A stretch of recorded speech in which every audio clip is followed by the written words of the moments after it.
Hi hi. കഴിഞ്ഞ ദിവസത്തിൻ്റെ തുടർച്ചയായിട്ട് ഇന്ന് ഈ ദിവസവും ക്ലീനിങ് തന്നെയായിരുന്നേ. ആദ്യമായിട്ട് ഞാൻ പിന്നെ കുപ്പികൾ അതെല്ലാം തുടച്ചു അതിനകത്ത് മല്ലിപ്പൊടി മുളക് പൊടിയൊക്കെ ഇട്ട് വെക്കുന്നതാണ്. പെട്ടെന്ന് നമുക്ക് കുറച്ച് എടുക്കണമെങ്കിൽ അങ്ങനെ എടുക്കാം. അത് കഴിഞ്ഞ് പിന്നെ ഓവൻ ഉണ്ടായിരുന്നു, അത് ക്ലീൻ ചെയ്തു. ഓവൻ ക്ലീൻ ചെയ്തിട്ട് പിന്നെ ഞാൻ അതിൻ്റെ സൈഡിലുള്ള പോർഷൻസും പിന്നെ ബാക്ക് സൈഡും അവിടെയെല്ലാം ഞാൻ നല്ലതുപോലെ സ്പ്രേ ചെയ്തിട്ട് സൊല്യൂഷൻ വെച്ച് സ്പ്രേ ചെയ്തിട്ട് നല്ലതുപോലെ തുടച്ചു കൊടുത്തു കേട്ടോ.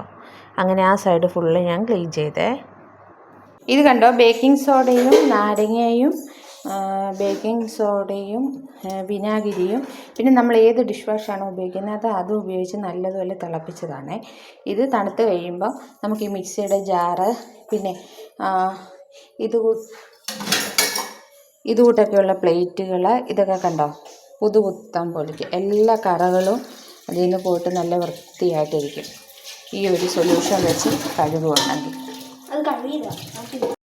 അടുത്തായിട്ട് ക്ലീൻ ചെയ്യാൻ പോകുന്നത് മിക്സിയാണേ. അത് സ്വല്പം ടൂത്ത് ബ്രഷിനകത്ത് നമ്മൾ പേസ്റ്റ് എടുത്തിട്ട് നല്ലതുപോലെ മിക്സിയുടെ സൈഡും മിക്സിയുടെ ഉൾഭാഗമൊക്കെ നല്ലതുപോലെ ഈ ടൂത്ത് ബ്രഷ് വെച്ചിട്ട് നമുക്ക് തേച്ച് കൊടുക്കാം കേട്ടോ. നമുക്കിങ്ങനെ ഈ അരിവും മുക്കും മൂലയൊന്നും അല്ലാതെ നമുക്കിങ്ങനെ ഫുള്ളിങ്ങനെ ക്ലീൻ ചെയ്യാൻ പറ്റത്തില്ല. ഈ പേസ്റ്റ് വെച്ചിട്ടാകുമ്പോൾ നല്ലതുപോലെ വൃത്തിയാകുകയും ചെയ്യും. നമുക്ക് ഈസി ആയിട്ട് ടൂത്ത് ബ്രഷ് വെച്ചിട്ട് ക്ലീൻ ചെയ്തെടുക്കുകയും ചെയ്യും. നമ്മൾ അരിമാവും മറ്റുള്ള ഇതുമൊക്കെ അരയ്ക്കുമ്പോൾ അതിൻ്റെയൊക്കെ ഈ അഴുക്കും പിന്നെ അല്ലാതെയുള്ള പൊടി അഴുക്കൊക്കെ ആ സൈഡിലൊക്കെ ഇരിക്കും. അതൊക്കെ നമുക്ക് ഈ ടൂത്ത് ബ്രഷ് ഉപയോഗിച്ചിട്ട് ഇതുപോലെ ക്ലീൻ ചെയ്തെടുക്കാം. പിന്നെ പുറത്തുമൊക്കെ ആണെങ്കിൽ നമുക്ക് കുറച്ച് പേസ്റ്റ് വെച്ച് തേച്ചിട്ട് പിന്നെ തുണി വെച്ചിട്ട് നമുക്ക് നല്ലതുപോലെ വൈപ്പ് ചെയ്തെടുക്കാം കേട്ടോ. അതിൻ്റെ അകത്തൊക്കെ നല്ലതുപോലെ അകത്തെ അഴുക്കുകളൊക്കെ നല്ലതുപോലെ ഈ പേസ്റ്റ് വെച്ചിട്ട് ഇങ്ങനെ ടൂത്ത് ബ്രഷ് വെച്ച് ചെയ്യുമ്പോൾ അതിനകത്തുള്ള അഴുക്കുകളൊക്കെ അത് നല്ലതുപോലെ മാറിക്കിട്ടുവേ. എന്നിട്ട് നമുക്കൊരു തുണി വെച്ചിട്ട് അതുപോലെ തന്നെ തുടച്ചെടുക്കാം. നല്ല ക്ലീനാവും.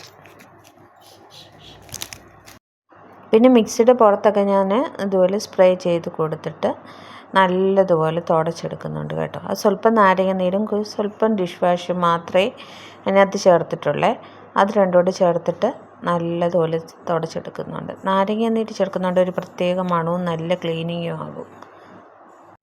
ക്ലീനിങ്ങിൻ്റെ ലാസ്റ്റ് സ്റ്റെപ്പാണ് വാഷ് ബേസിൻ്റെ അവിടെ എല്ലാം ഇതുപോലെ നല്ലതുപോലെ സ്ക്രബ്ബർ വെച്ച് നല്ലതുപോലെ തേച്ച് കഴുകി. പിന്നെ അടുത്തത് ഗ്യാസ് സ്റ്റൗവിൻ്റെയാണ്. ഗ്യാസ് സ്റ്റൗവിൻ്റെ ഭാഗങ്ങളും സൈഡുകളും അവിടെ എല്ലാം തേച്ച് കഴുകി. പിന്നെ സ്റ്റൗ എല്ലാം നല്ലതുപോലെ സ്റ്റൗവിൻ്റെ ഭാഗങ്ങളെല്ലാം അവിടെ എല്ലാം കഴുകി. പിന്നെ സ്റ്റൗ എല്ലാം നല്ലത് വൃത്തിക്ക് തേച്ച് കഴുകി. പിന്നെ നമ്മൾ കുക്ക് ചെയ്യുമ്പോഴാണെങ്കിൽ അവിടെ ഇവിടെയൊക്കെ ആണെങ്കിൽ കറികൾ പറ്റുമല്ലോ, അപ്പോൾ ആ ഭിത്തിയെല്ലാം കഴുകി. പിന്നെ സ്റ്റൗവിൻ്റെ ആണെങ്കിൽ സ്റ്റൗവും പിന്നെ സ്റ്റൗവിൻ്റെ ആ സാധനങ്ങളുണ്ടല്ലോ ബർണറും അതും എല്ലാം കഴുകി. അങ്ങനെ സ്റ്റൗ എല്ലാം ക്ലീൻ ചെയ്തു.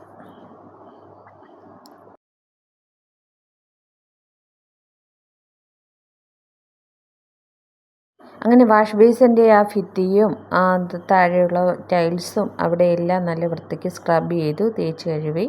പിന്നെ കബോർഡിലെ പാത്രങ്ങളെല്ലാം തിരിച്ച് റീപ്ലേസ് ചെയ്തു. കബോർഡെല്ലാം സെറ്റ് ചെയ്തു.